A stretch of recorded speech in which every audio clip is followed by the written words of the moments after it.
Oiê, meu povo! Bom dia, boa tarde, boa noite, boa madrugada, como vocês estão, meu povo luxo, que chega do gosto, tem hora. Vai deixando o joinha aí, então. Pra variar, tô aqui no quarto, tá frio. Ai, gente do céu. Tá frio mesmo aí na cidade de vocês? Porque eu vou falar, acho que o Brasil todo, foi ontem que eu falei?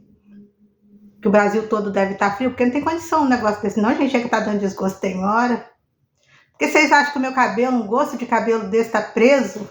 Porque a boneca aqui não tem ânimo nem pra molhar, gente do céu. Ó, vou falar pra vocês, chega tá dando desgosto.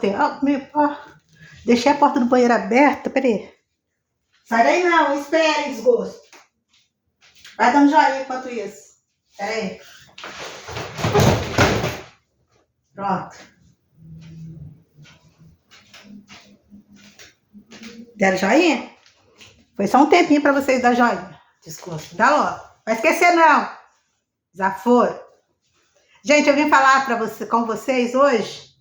Vai ser um tema que está sendo muito pedido para que eu comente, principalmente as inscritas novas, amigas novas que estão chegando. Talvez os meninos também se interessam, né? Porque infelizmente é muita gente com esse mesmo problema e estão me pedindo bastante para eu fazer esse vídeo explicando como eu lido com a depressão, como é lidar com a depressão, como é lidar com a depressão e a síndrome do pânico.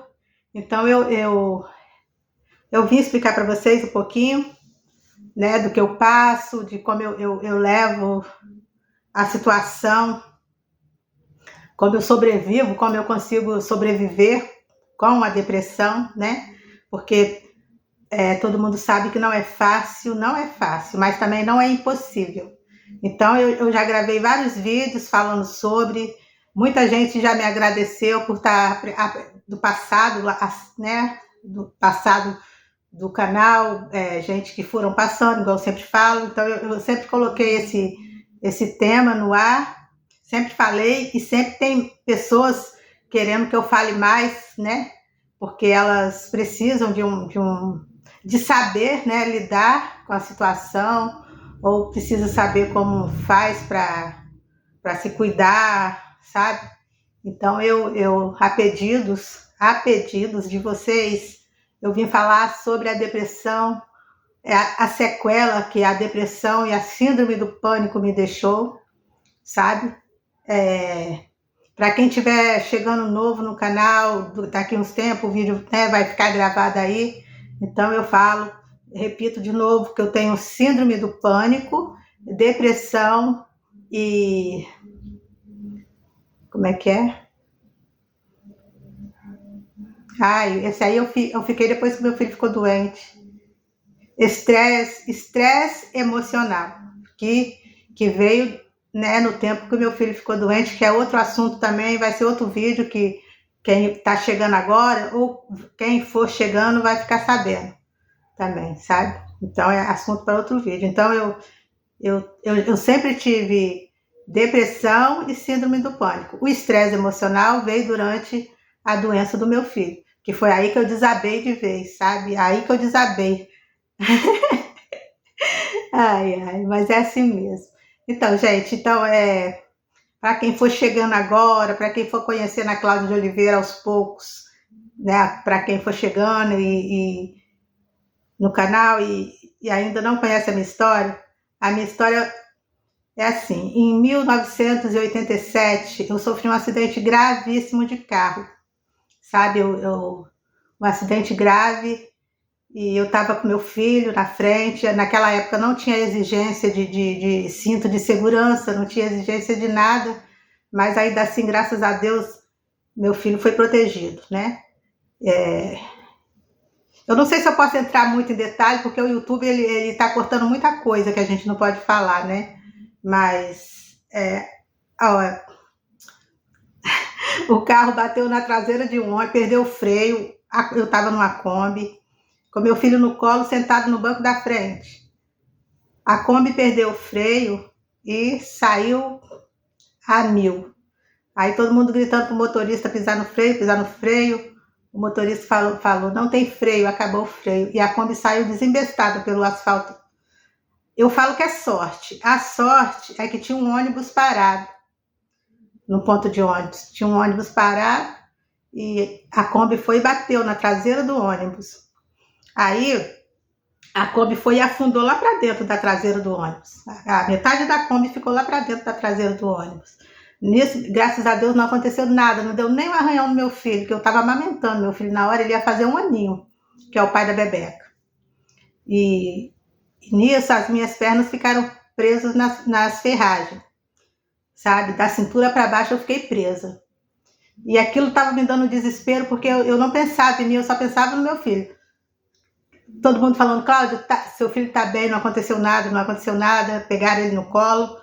Porque naquela época também não tinha esse negócio de chegar ajuda rápido, chegar ambulância, né? Não tinha isso, era tudo muito demorado. Aí o motorista do ônibus foi afastando, até conseguir abrir a porta, porque a Kombi ela amassou muito até a porta. Até conseguir abrir a porta para poder me tirar de lá, né? E tirar meu filho do meu colo. Mas aí eu não consegui sair porque eu estava com as pernas presas nas ferragens, né?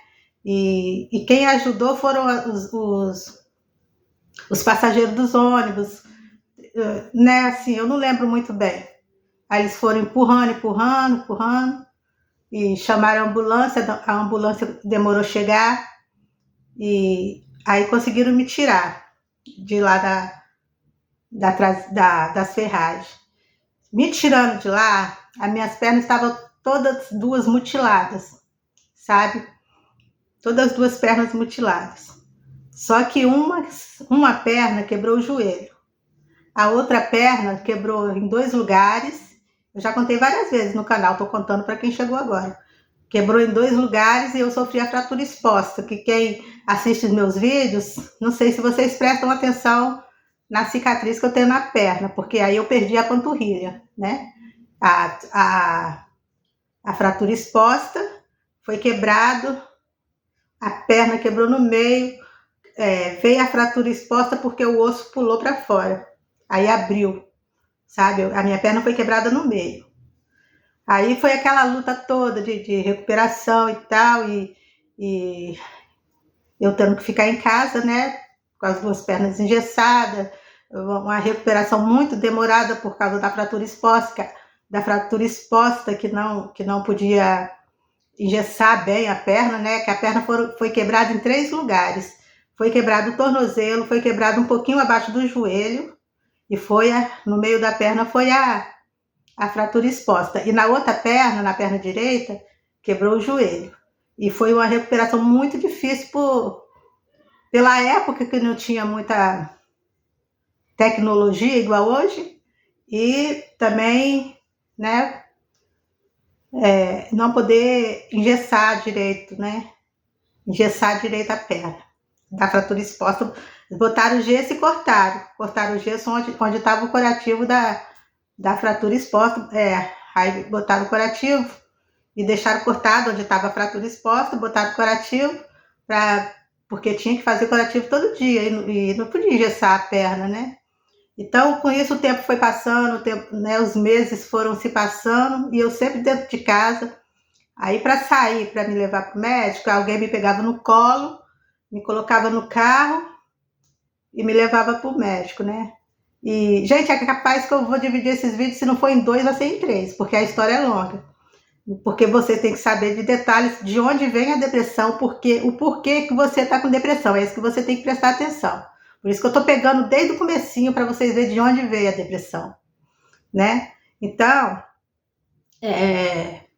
me pegava no colo, me levava para o médico, lá fazia uns curativos de qualquer jeito, porque não é igual hoje. E passava analgésico para dor e só, né? E nem os remédios davam. A gente passou por muita dificuldade, era pomada muito cara. Durante a semana tinha que fazer esse curativo em casa, sabe?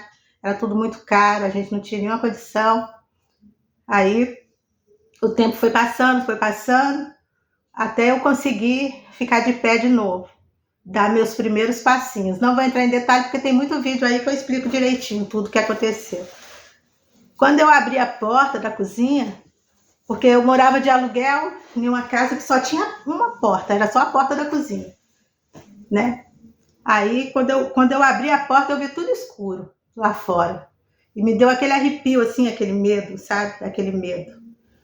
E aí eu voltei, fechei a porta e voltei devagarinho, que eu só estava caminhando dentro de casa para fazer gracinha, né? Aprendendo a andar. Eu estava sozinha com meu filho, Bruno. Aí eu fechei a porta e percebi que me deu muito, muito medo. Mas antes de perceber esse medo, eu já estava muito triste, muito deprimida, assim, muito, muito, muito mesmo, muito. E meu filho ia fazer 1 aninho. No mesmo mês que eu sofri o acidente, meu filho ia fazer 1 aninho. Quando ele fez 1 aninho, eu estava toda machucada, né? E foi muito traumático para mim, eu não aceitava aquilo. E meu filho, eu olhava, eu sabia que não tinha nada, mas na minha cabeça tinha acontecido alguma coisa com ele. Eu não me convencia, sabe? E aí eu ainda amamentava ele. Quando eu fiquei internada, o médico liberou para entrar com ele, para eu poder amamentar ele, né? E muita dor, sem ter noção. Nossa, Deus me colocou de pé também. E fui percebendo, cada vez que eu saía, que abria a porta para me levar para algum lugar, eu ficava apavorada. E só de pensar na hipótese de sair de casa já me deixava desesperada, era desespero, era muito medo. Só que naquele tempo doença não tinha nome, não tinha como cuidar porque eu não sabia. E o tempo foi passando e eu cada vez mais medrosa, ficando cada vez mais em casa e às vezes recebendo bastante crítica, né? Preguiçosa, dorme até tarde, essas coisas todas aí que as pessoas já não conhecem, até hoje não respeitam, imagina nos anos 90, né? E preguiçosa, só acorda tarde, folgada, não sabendo a minha história, ficavam me julgando bastante. E eu sem ânimo para nada, não tinha ânimo para nada mesmo, gente do céu, para nada, era só tristeza na minha vida, só vontade de ficar na cama, mas eu não podia. O tempo foi passando, aquela vontade de ficar na cama, tive meu segundo filho e para fazer o pré-natal, todo mundo tinha que ir comigo, eu não saía sozinha de jeito nenhum para fazer o pré-natal, ia a produção comigo, ia outras pessoas comigo, amigas, né? Cunhadas, irmãs, tudo para fazer o pré-natal. E meu segundo filho nasceu, aí eu já fiquei com 2 filhos pequenos. Eu não levava eles para o médico sozinha, sabe? Eu não levava, todo mundo ia comigo. Só de pensar, cogitar a possibilidade de sair da porta para fora, aquilo me dava, sabe? Eu entrava no desespero de chorar mesmo, eu queria correr para dentro e fechar a porta. E era isso que eu fazia, quando eu não tinha que sair, quando não tinha que sair, ninguém saiu comigo, eu deixava a casa toda fechada, porta e janela. Aí chegavam as pessoas, né, assim, ficava criticando, falando, sei como que você consegue ficar com essa casa fechada, não, minha casa é tudo, sempre julgamento, gente do céu. Acostumem-se, se Deus me livre e guarde, vocês estiverem em depressão, sempre no julgamento. E Deus me livre, não sei como é que consegue com essa casa fechada, não, eu acordo cedo, jogando para mim, né? Eu acordo cedo e abro minha casa toda. Eu era muito ingênua, se vocês me acharam ingênua agora, imagina há alguns anos atrás, né? E eu deixava as pessoas me tratarem assim, eu deixava falar assim dentro da minha casa, às vezes, e eu me sentia culpada, eu não sabia o que eu tinha, aquilo ia me dando mais medo, mais desespero, por que eu não consigo levantar dessa cama, por que eu não consigo cuidar dos meus filhos direito, por que eu não consigo levar meus filhos no médico sozinha, por que eu não consigo levar meus filhos na escola sozinha. E o tempo foi passando, e nada mudava, só piorava, o medo só piorava, e a depressão também. Só que ainda eu não tinha tratamento, né? Eu não tinha tratamento, eu tinha julgamento, as pessoas me julgavam muito, sabe? Porque achava que, ainda acha, tem muita gente que acha que depressão é frescura, né? ou é falta de Deus? Tem muita gente que fala, tá precisando procurar Deus, procurar a igreja, é falta de Deus, ou então é preguiça, é folgada, é patricinha, é o marido que faz tudo isso eu já ouvi. É o marido que faz tudo, é patricinha, acorda tarde, acorda meio-dia, não sabendo essas pessoas que eu não acordava porque eu não dormia, gente do céu. Como com uma pessoa com depressão, síndrome do pânico e uma dor insuportável durante anos e anos, mais de 20 anos dormindo não, passando a noite sem dormir, de tanta dor. As minhas pernas doíam muito, os médicos só sabiam passar de pirona, só isso. E muita dor nas pernas, porque eu fui tratada em casa. Eu falei, os médicos não cuidou de mim. Deus que teve misericórdia, porque eu poderia ter perdido as minhas pernas de vez por infecção hospitalar, por falta de cuidado lá dos médicos e tal, né? Aí, essa fratura exposta, gente, levou 1 ano para sarar. 1 ano. Fazendo curativo e tudo. 1 ano para sarar, foram 300 pontos por dentro e acho que, eu não sei, foram muitos pontos por dentro eu lembro que falaram que foi 300 pontos por dentro da cicatriz, e por fora eu não lembro quanto, porque ficou o buraco, a panturrilha da minha perna não tem, ela soltou, sabe, mas como não tinha condição, não era como é hoje, naquela época, se eles tivessem feito um enxerto na minha perna, eu não teria ficado com esse buraco na perna, né, mas infelizmente, antigamente não tinha, a tecnologia talvez não ajudava, não sei. Aí as pessoas falam assim comigo hoje, Cláudia, se você tivesse feito um enxerto, aí eu falava assim, mas eu fazer enxerto? Quem tinha que ter olhado isso era os médicos, e aí sou eu para fazer enxerto, né? Não tinha como. Você não teria ficado com cicatriz, assim. Aí, né, eu estava na adolescência, é a parte que a gente fica mais vaidosa, isso também mexeu muito com a minha autoestima, eu sentia muita vergonha, eu não pensava de parar, agradecer a Deus de estar viva, de ter protegido meu filho, de estar andando, eu não pensava naquilo, sabe, eu só pensava de vergonha da minha perna, eu tinha muita vergonha da cicatriz da minha perna, eu só pensava naquilo, sabe, só que ninguém via aquela cicatriz, tudo estava na minha cabeça, sabe, muito pelo contrário, as pessoas eu já falei isso. As pessoas, assim, quando eu saía na rua, não era para cicatriz, né? Principalmente se é que vocês me entendem, nós mulheres, né? Que tem, né? Um corpinho bonitinho, essas coisas todas, não era para cicatriz, que ninguém prestava atenção, né? Então eu nunca sofri bullying por causa da cicatriz da minha perna, não. Mas como eu era muito jovem, né? Eu estava muito jovem, gente do céu. Eu tinha 17 anos. E tudo isso aconteceu muito rápido. Ia fazer 1 ano que eu tinha acabado de ter meu filho. Eu tinha acabado de casar. E tudo foi muito rápido na minha vida. E eu não aceitei. Tipo, não aceitei a situação, eu acho, né? Eu falei, como assim, Brasil? Não tem condição. O que eu tô fazendo aqui, mundo? Né? Então, o tempo foi passando. Quando eu fui ver, já tinha 36 anos. 36 anos dentro de casa, sem sair de casa. Sozinha, né? Sozinha e acompanhada também, eu tenho muito desgosto de sair. Sabe? Eu não sou aquela pessoa que tem aquele ânimo de sair para ir numa festa ou para ir num restaurante. Eu vou de boa. Mas muitas das vezes eu quero logo voltar para casa, sabe? Eu já saio de casa pensando em voltar. O lugar tem que estar muito bom para me prender lá, né? Dependendo do lugar. Aí, né, se passaram 35 anos na época. Acho que 35. Mais ou menos 35, 34, 35 anos. Foi aí que entra a história da doença do meu filho, né? A doença que deu desespero em todos nós.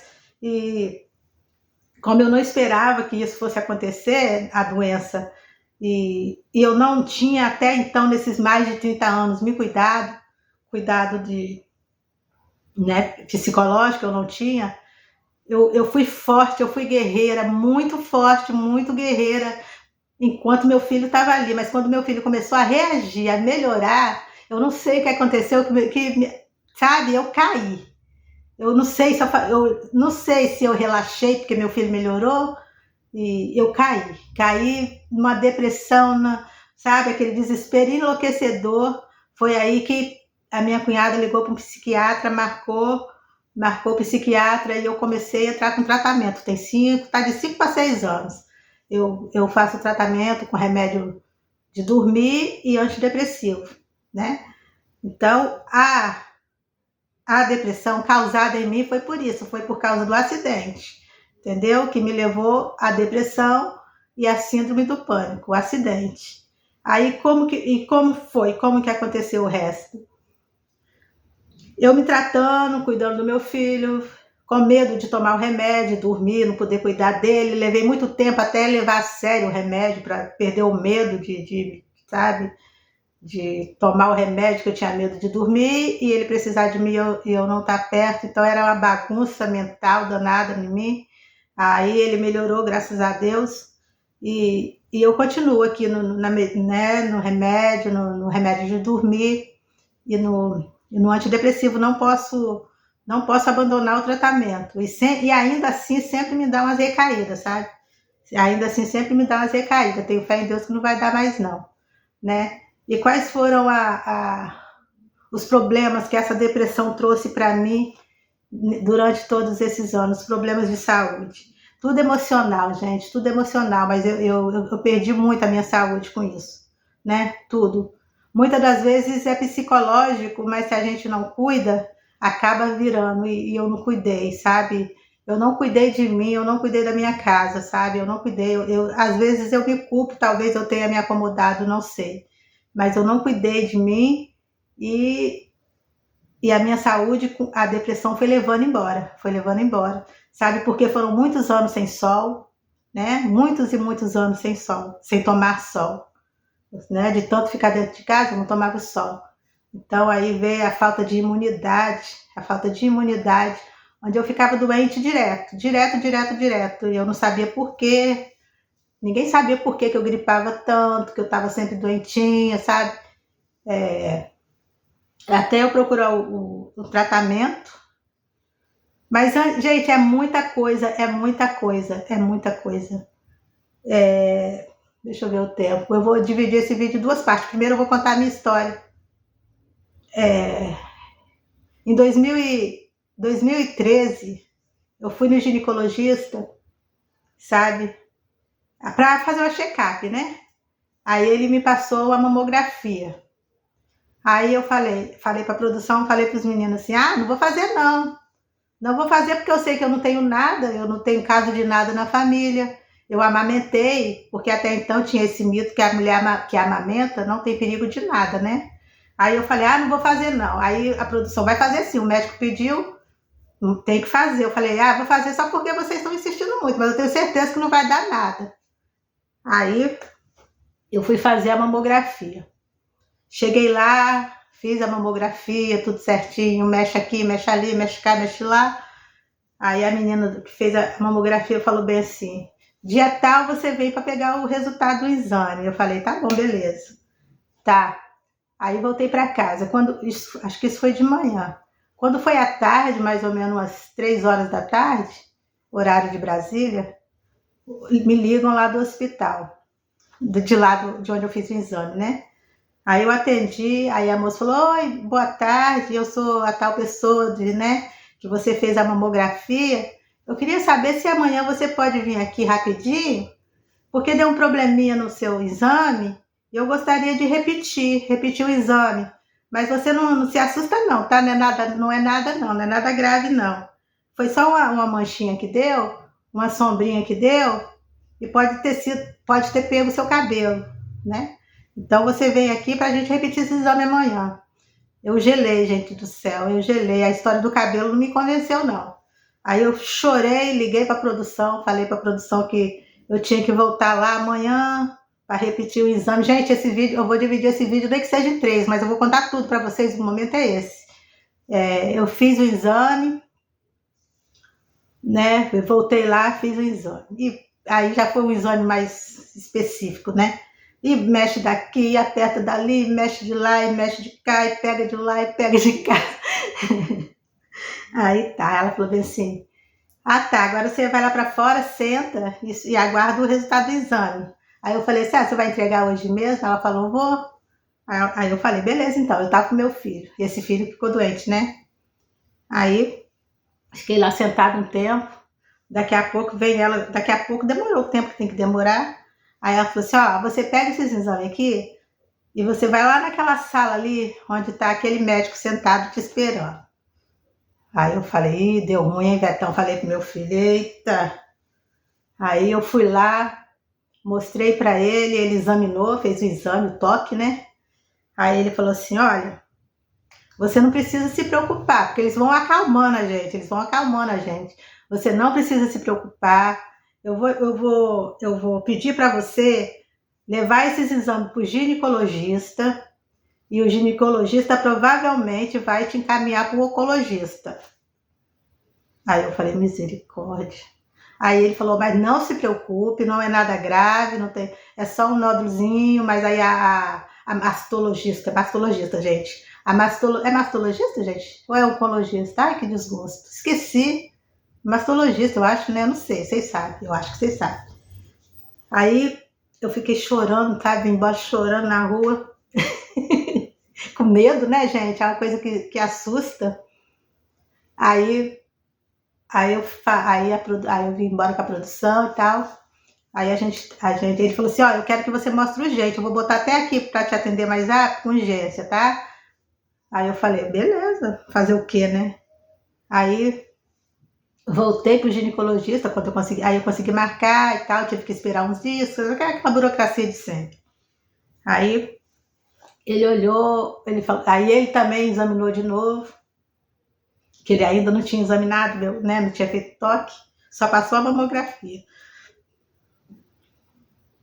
Aí ele falou assim, ó, eu vou te encaminhar para uma mastologista. Não, aí é a mesma história, não se preocupe, não é nada, mas eu vou te encaminhar para ela poder olhar seu exame. Nisso, gente, eu estou esquecendo de falar para vocês. Mostrava na mamografia, mas na ultrassom mamária não mostrava nada, não descobria onde estava esse nódulo. Não descobria. Fazia várias ultrassom nesse trajeto todo de mamografia e ultrassom, nada. A ultrassom não mostrava de jeito nenhum onde estava. Né? Não mostrava. Aí eu fui para a mastologista, ela me passou no ultrassom, aí ela falou assim, era particular. Eu tinha plano de saúde na época, que era da empresa da produção, né? E ela também atendia no hospital público, que é a referência, que eu não posso falar o nome, porque o YouTube disse que o YouTube cortou, a gente não pode falar esses nomes não, né? Mas você já sabe. Aí ela falou assim, eu não vou te atender aqui, eu atendo lá no hospital tal, Santa Rita, é o Hospital Santa Rita referência só para isso praticamente. E é um hospital que assusta, gente do céu, vocês não têm noção, misericórdia. Gente, depois vocês vão ver por que eu sou assim. Tem gente que me acha muito agradável, muito simpática, muito alegre, sabe, de bem com a vida. Depois vocês vão entender o porquê que eu sou assim. Aí ela falou comigo assim, então eu vou te transferir para lá. Quando ela falou, eu vou te transferir para lá, gente do céu, meu mundo caiu, desabou. Falei, pronto. Me mandou para lá, a casa tá caindo pro meu lado. Aí eu comecei a chorar. Aí ela falou assim, não se preocupa não, a gente vai fazer uma biópsia lá, vou te atender lá, porque lá é referência, lá é tudo, tudo muito de primeira qualidade, primeiro mundo. Não tem nada que barre esse hospital em questão de aparelho, né? De aparelho. Aí ela falou assim, eu vou marcar o dia para você ir lá fazer o agulhamento, a gente vai ver, né? Aí eu comecei a chorar só de pensar na hipótese de ir para aquele hospital, que eu nunca imaginei que eu fosse entrar dentro de um hospital desse na minha vida, ainda mais como paciente, né? Aí passou o dia para eu ir, aí eu fui bem cedinho, ela falou assim, bem cedo. Aí eu vou apagar esse vídeo, gente, eu vou continuar a segunda parte, tá? Já deu 30 minutos. Tá bom? Vou continuar. Vocês assistam, porque é muito importante, gente. Eu tô contando a minha história para vocês verem de onde, o porquê desencadeou depressão, pânico em vocês. Porque tudo tem uma história, não é à toa. Sempre tem um motivo, tá? Beijo, deixa o joinha, fiquem com Deus, até a parte 2, tá bom, gente do céu? Beijo, se joga aí, tá? Tia Cláudia vai continuar contando a história aqui pra vocês. Beijo, beijo, fica com Deus e fui! Tchau, gente!